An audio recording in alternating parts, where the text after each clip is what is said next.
बुढ़वा मंगलवार क्यों मनाया जाता है? एक बार अवश्य सुने बड़ा मंगलवार की चमत्कारी कथा। जय श्री कृष्ण। दोस्तों, हमारे हिंदू धर्म में मंगलवार का दिन श्री हनुमान जी को समर्पित होता है, लेकिन ज्येष्ठ माह के मंगलवारों का विशेष महत्व होता है। इन्हें बड़ा मंगलवार या बुढ़वा मंगलवार भी कहा जाता है। उत्तर भारत, विशेषकर उत्तर प्रदेश में यह दिन भक्ति, सेवा और हनुमान आराधना के विशाल उत्सव के रूप में मनाया जाता है। भक्ति और चमत्कार का अद्भुत संगम है बुढ़वा मंगलवार, एक ऐसा पावन पर्व जो आस्था, इतिहास और पौराणिकता से गहराइयों से जुड़ा हुआ है। ये दिन केवल एक मंगलवार नहीं, बल्कि राम भक्त हनुमान जी की अमर शक्ति और सेवा भावना को समर्पित एक अत्यंत दिव्य तिथि है। किंवदंती की ये परंपरा महाभारत काल में घटित एक अद्भुत घटना से जुड़ी हुई है, जिसमें श्री हनुमान जी ने स्वयं प्रकट होकर भीम जैसे बलशाली पांडवों को उनकी मर्यादा का पाठ पढ़ाया था। मान्यता है कि महाभारत काल में जब भीम को अपनी शक्ति पर घमंड हो गया था, तब प्रभु श्री राम जी के परम भक्त हनुमान जी ने एक बूढ़े बानर का रूप धारण करके उन्हें सबक सिखाया था। ये लीला ज्येष्ठ माह के अंतिम मंगलवार के दिन ही हुई थी। तभी से ये दिन बुढ़वा मंगलवार कहलाने लगा। एक और मान्यता ये भी है कि इसी दिन प्रभु श्री राम जी और हनुमान जी का पहला पावन मिलन हुआ था। वो क्षण जब भक्त और भगवान का संगम हुआ था और दुनिया को सच्ची सेवा और भक्ति का आदर्श मिला था। इतना ही नहीं, इतिहास के पन्नों में लखनऊ की भी एक विशेष भूमिका है। जब नवाब वाजिद अली शाह के समय शहर में महामारी फैली हुई थी, तब अलीगंज के प्राचीन हनुमान मंदिर में एक वृद्ध भक्त ने विशाल भंडारे का आयोजन करवाया था और सच्चे मन से हनुमान जी की पूजा की थी। उसी दिन चमत्कार हुआ और महामारी समाप्त हो गई। तब से लखनऊ में बुढ़वा मंगल को एक महापर्व के रूप में मनाया जाता है, जिसमें लाखों भक्त प्रसाद और भंडारे का लाभ उठाते हैं। दोस्तों, वीडियो में आगे बढ़ने से पहले यदि आप लोगों को यह वीडियो पसंद आती है तो वीडियो को लाइक, शेयर, कमेंट जरूर करें और ऐसी ही ज्ञानवर्धक और धार्मिक जानकारियों एवं कथा कहानियों के लिए चैनल को सब्सक्राइब करें।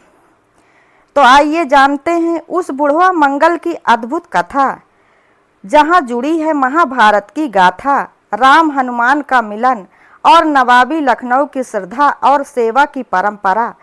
दोस्तों, हम आपको हनुमान जी के बड़े मंगल की पावन कथाओं का श्रवण कराएंगे। अतः आप लोगों से निवेदन है कि इस वीडियो को अंत तक जरूर देखें और पूरी श्रद्धा भाव से सभी कथाओं का आनंद लें। कथा का आरंभ होता है जब महाभारत का समय था और घमंड ने बल को अंधा कर दिया था। पांचों पांडव वनवास में थे। एक दिन की बात है, महाबली भीम जंगल में भ्रमण कर रहे थे। वे गर्व से भरे हुए थे क्योंकि उनके पास असीम बल था। उनका आत्मविश्वास धीरे धीरे घमंड का रूप लेने लगा। वे सोचने लगे, संसार में मुझसे बलशाली कोई नहीं है। मैं अकेले ही सभी दुष्टों का नाश कर सकता हूँ। मुझे किसी की आवश्यकता नहीं है। ये घमंड श्री हनुमान जी को स्वीकार न था, क्योंकि वे जानते थे कि घमंड विनाश का कारण बनता है और सच्चे योद्धा को विनम्रता का आभूषण ही शोभा देता है। श्री राम जी के भक्त हनुमान जी ने भीम को सबक सिखाने का निश्चय किया। हनुमान जी ने एक बूढ़े और दुर्लभ बानर का रूप धारण किया। वे एक सकरे वन मार्ग में अपनी पूंछ फैलाकर लेट गए और ऐसा प्रतीत करने लगे कि जैसे कोई थका हारा वृद्ध विश्राम कर रहा हो। कुछ समय बाद भीम उसी मार्ग से गुजरे और उन्होंने उस बानर से कहा, हे बानर, मार्ग से हटो, मुझे जल्दी है। वृद्ध बानर बोले, हे पुत्र, मैं वृद्ध हूँ, दुर्बल हूँ, मेरी पूंछ ही यदि रास्ते में है तो तुम उसे स्वयं हटा लो। भीम को यह सुनकर क्रोध भी आया और अवसर भी। उन्होंने सोचा, मैं तो गदा धारण करने वाला बलशाली भीम हूँ। एक बूढ़े बानर की पूंछ क्या चीज है। उन्होंने पूंछ को हटाने के लिए हाथ लगाया, किंतु पूंछ टस से मस भी नहीं हुई। भीम ने अपनी पूरी ताकत लगाई, पर हनुमान जी की पूंछ जैसे पृथ्वी से जुड़ गई हो। पसीना पसीना हो गए भीम, पर विफल रहा। अब उसका घमंड चूर चूर होने लगा। वो समझ गया कि यह कोई साधारण बानर नहीं है। उसने हाथ जोड़कर पूछा, हे बानर राज, कृपया करके अपने वास्तविक रूप में प्रकट हो और मुझे दर्शन दे कि आप कौन हैं। तभी बानर रूप बदल गया और श्री राम भक्त हनुमान जी ने अपना दिव्य स्वरूप प्रकट किया। भीम उनकी दिव्यता देखकर अवाक रह गए। हनुमान जी मुस्कुराते हुए बोले, हे भीम, तुम महाबली हो, पर शक्ति का घमंड यदि बढ़ जाए तो विनाश का कारण बनता है। बल को भक्ति और विनम्रता से सजाओ, तभी वो मार्ग के लिए उपयोगी होता है और धर्म के लिए भी यही सही होता है। भीम ने दंडवत प्रणाम किया और क्षमा याचना की। हनुमान जी ने उन्हें गले लगाया और आशीर्वाद दिया, जब महाभारत का युद्ध होगा तब मैं अर्जुन के रथ के ध्वज पर विराजमान रहूंगा और पांडवों की रक्षा करूंगा। ये अद्भुत लीला ज्येष्ठ माह के मंगलवार को घटित हुई थी। तभी से ये दिन बुढ़वा मंगलवार कहलाने लगा, क्योंकि हनुमान जी ने बूढ़े बानर के रूप में प्रकट होकर धर्म की रक्षा की थी। इसी दिन से ये मान्यता बन गई कि जो भी भक्त ज्येष्ठ मास के मंगलवार को हनुमान जी की सच्चे हृदय से पूजा करता है, उसे बल, बुद्धि और संकटों से मुक्ति मिलती है। दूसरी मान्यता के अनुसार, एक अन्य मान्यता के अनुसार श्री राम और हनुमान जी का प्रथम मिलन भी यही दिन हुआ था, जब हनुमान जी का प्रथम बार श्री राम जी से मिलन हुआ था। जब श्री राम लक्ष्मण सहित सीता की खोज में वन वन भटक रहे थे, तभी ऋषि मूक पर्वत पर हनुमान जी ने पहली बार प्रभु को देखा और उन्हें पहचानकर उनके शरणागत हुए। वो प्रेम, सेवा और समर्पण का शुभ आरंभ था और इसे भी बड़ा मंगलवार के रूप में स्मरण किया जाता है। बुढ़वा मंगल एक विशेष दिन होता है जो भाद्रपद के अंतिम मंगलवार को मनाया जाता है। इस दिन श्री हनुमान जी की विशेष पूजा होती है और मान्यता है कि इस दिन जो भक्त हनुमान जी की सच्चे मन से आराधना करता है, उसके सारे कष्ट दूर हो जाते हैं, चाहे वो किसी भी उम्र का क्यों ना हो। इस पावन पर्व के पीछे एक अत्यंत रोचक और भावपूर्ण कथा जुड़ी हुई है। आइए इसे भी सुनते हैं।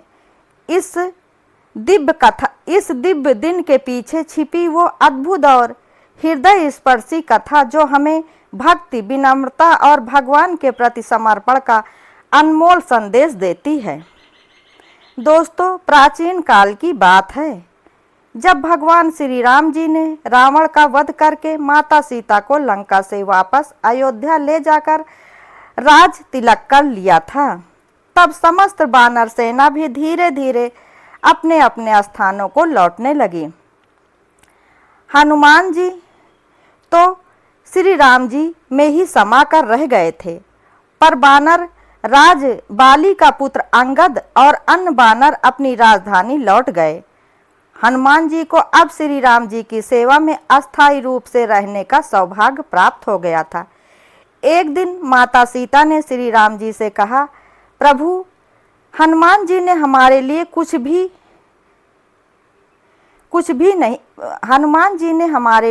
भी किया है, वो अवर्णनीय हैं, हमें उन्हें कोई उपहार अवश्य देना चाहिए। उन्होंने हमारे लिए बहुत कुछ किया है।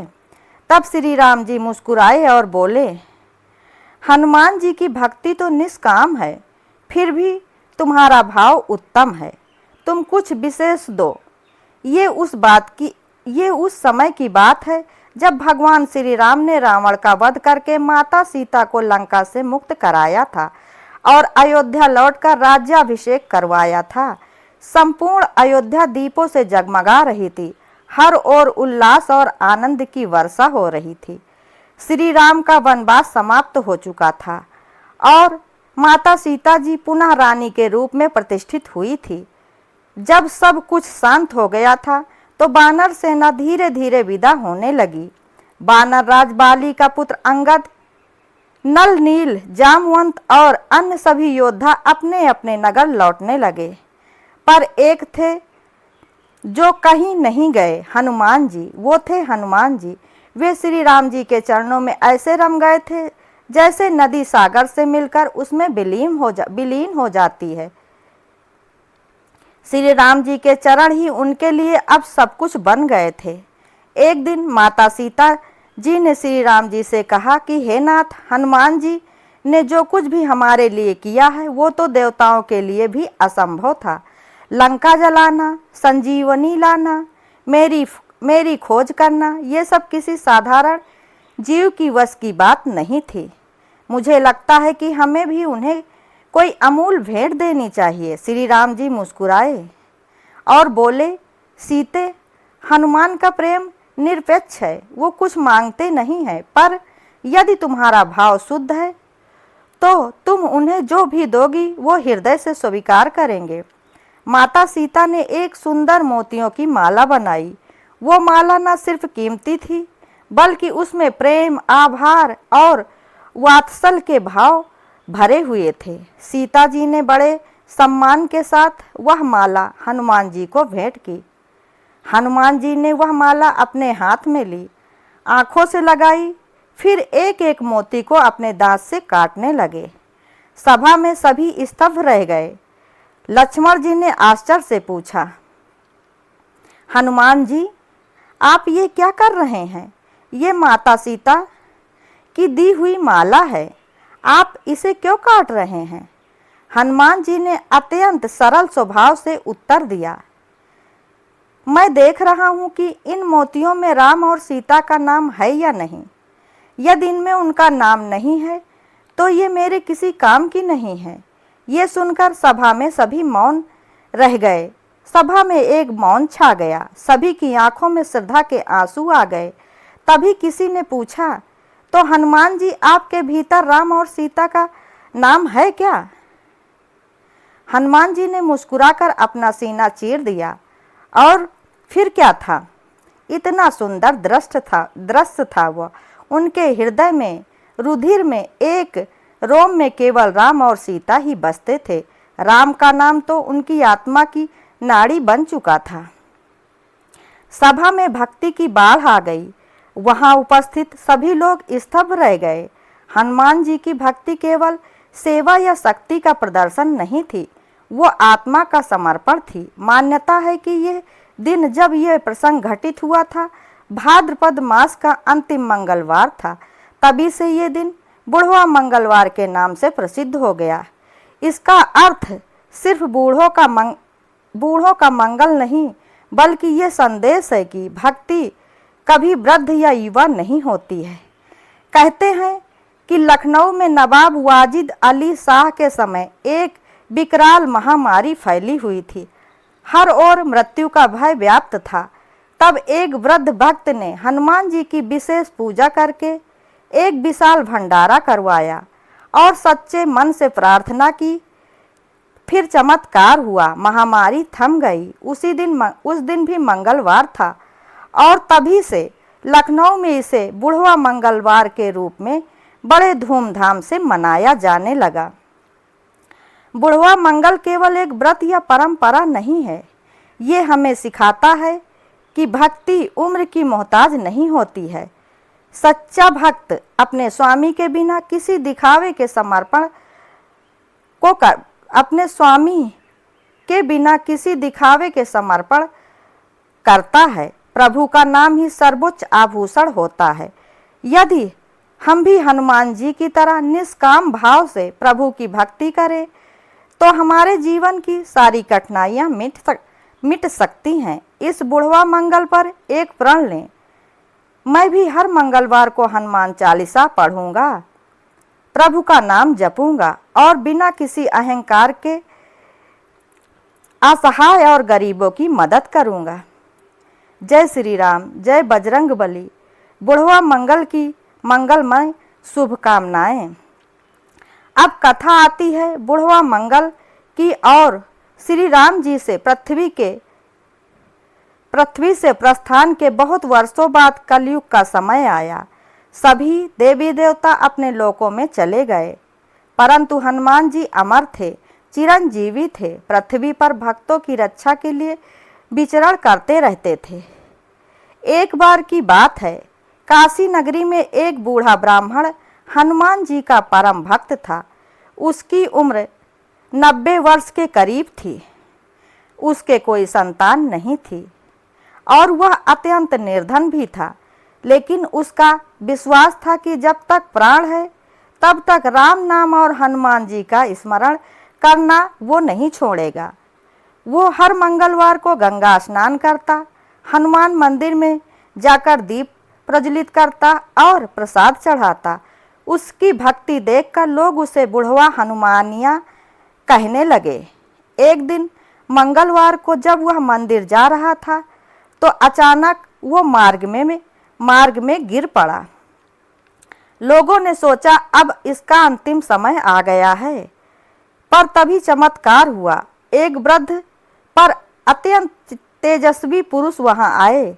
उन्होंने उसे उठाया, गंगा जल पिलाया और कहा, भक्त उठो, अभी तुम्हारा समय नहीं आया है।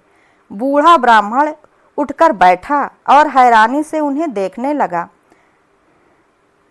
वृद्ध व्यक्ति परंतु ये क्या, वृद्ध व्यक्ति तुरंत अदृश्य हो गए। वो समझ गया कि ये स्वयं हनुमान जी थे। उस दिन मंगलवार था, भाद्रपद मास का अंतिम मंगलवार। तभी से ये दिन बुढ़वा मंगलवार के नाम से प्रसिद्ध हो गया। बुढ़वा मंगल पर मान्यता है कि इस दिन कोई भी सच्चा भक्त, चाहे वो बूढ़ा हो, गरीब हो या असहाय हो, यदि वह हनुमान जी का ध्यान करता है तो हनुमान जी स्वयं उसकी रक्षा करते हैं। कई लोग इस दिन उपवास रखते हैं, मंदिरों में जाकर दीप प्रज्वलित करते हैं और हनुमान चालीसा का पाठ करते हैं। बुढ़वा मंगलवार हमें ये सिखाता है कि सच्ची भक्ति का कोई मोल नहीं है, कोई उम्र नहीं होती है। सच्ची भक्ति बच्चा, बूढ़ा, जवान, गरीब, अमीर सभी लोग एक साथ कर सकते हैं और सभी की भक्ति एक समान होती है। जब तक जीवन है तब तक प्रभु का स्मरण करते रहो। हनुमान जी की कृपा जिस पर हो जाए उसके जीवन का संकट चाहे कितना भी बड़ा क्यों ना हो, समाप्त हो ही जाता है। बुढ़वा मंगलवार की कथा हमें ये सिखाती है कि बल का घमंड सबसे बड़ा अंधकार और विनम्रता की शक्ति की सच्ची पहचान है। हनुमान जी के जीवन में जहाँ अपार बल है, वहीं उनके चरणों में अद्भुत भक्ति और नम्रता भी है। यही गुण उन्हें अमर बनाते हैं। जो इस दिन श्रद्धा से उनका स्मरण करता है, उसे भय, रोग, संकट और घमंड चारों से मुक्ति मिलती है। हे प्रभु, हमें भी ऐसी ही भावना दो। हमारे हृदय में भी सेवा, दया, भक्ति का दीप जलता रहे। जय बजरंग बली की, जय श्री राम की, जय भगवान की। दोस्तों, यदि वीडियो पसंद आई हो तो वीडियो को लाइक, शेयर, कमेंट जरूर करें। धन्यवाद।